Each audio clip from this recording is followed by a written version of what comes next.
একটা বছর ধরে অপেক্ষায় ছিলাম কবে আমার এই ইচ্ছেটা পূরণ হবে। তো আমার ইচ্ছে পূরণ হয়ে গেছে রাধারানীর কৃপায় আর তোমাদের আশীর্বাদে। রাধারানী আমার কাছে ৮ মাস হলো এসেছে, কিন্তু এই ৮ মাসে সে আমার লাইফে অনেক চেঞ্জ করেছে। শুধু আমার লাইফে না, আমার ফ্যামিলির লাইফেও সে অনেক চেঞ্জ করেছে। আর এই ইচ্ছেটা তো আমার বরাবরই ছিল, কিন্তু কখনো মুখ ফুটে ভগবানের কাছে চাইনি।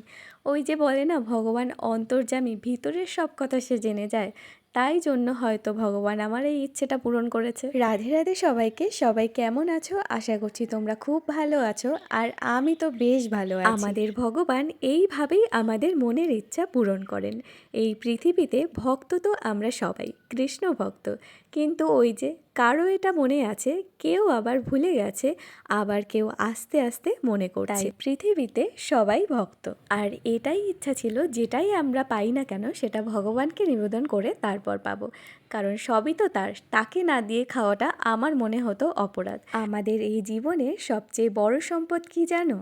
এই যে আমরা বেঁচে আছি, সুস্থ আছি, এটাই হলো জীবনের সবচেয়ে বড় পাওয়া। তবে মায়ায় জর্জরিত হয়ে আমরা ভুলে যাই আমাদের জীবনের আসল মানেটাই কি। আমরা আমাদের আশেপাশে থাকা বিশিষ্ট গুণসম্পন্ন মানুষগুলোকে দেখে ভাবি যে আমি ওর মতো হব। সেই মুহূর্তে যদি আমরা নিজেকে প্রশ্ন করি, কেন ওর মতোই কেন হতে হবে? আমার মধ্যেও তো কোনো না কোনো গুণ আছে। ভগবান আমাদের প্রত্যেকের মধ্যে আলাদা আলাদা গুণ দিয়েছে, আমরা শুধু কাজে লাগাই না। তেমনই আমাদের প্রত্যেকের মধ্যে আছে প্রতিবন্ধকতা। আমি যেটা খুব ভালো পারি সেটা তুমি পারবে না, আবার তোমার মধ্যে যে বিশিষ্ট গুণটা আছে সেটা হয়তো আমি পারবো না। তাই এখন থেকেই এগুলো বন্ধ করে দাও।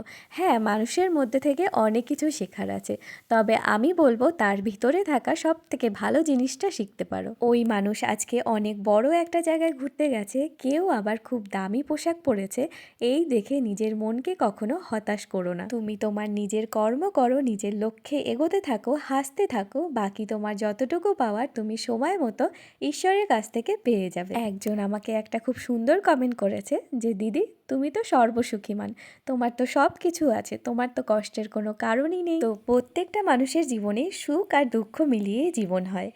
আচ্ছা, দুঃখ হলে কেন আমরা ভগবানের কাছেই যাই, বা ভগবানের কথাই আগে মনে পড়ে? হরিদাস ঠাকুর, অর্থাৎ যাকে আমরা যমন হরিদাস নামে চিনি, তিনি প্রত্যহ 3 লক্ষবার কৃষ্ণ নাম জপ করতেন এবং প্রত্যেকবার ভগবানের কাছে কষ্ট, দুঃখ, যন্ত্রণা চেয়ে প্রার্থনা করতেন। তিনি প্রতি মুহূর্তে ভগবানকে বলতেন, হে ভগবান, আমাকে যত পারো দুঃখ দাও, কষ্ট দাও, কারণ এই দুঃখ, কষ্ট, যন্ত্রণা, বেদনা আমাকে ঈশ্বরের কথা স্মরণ করায়।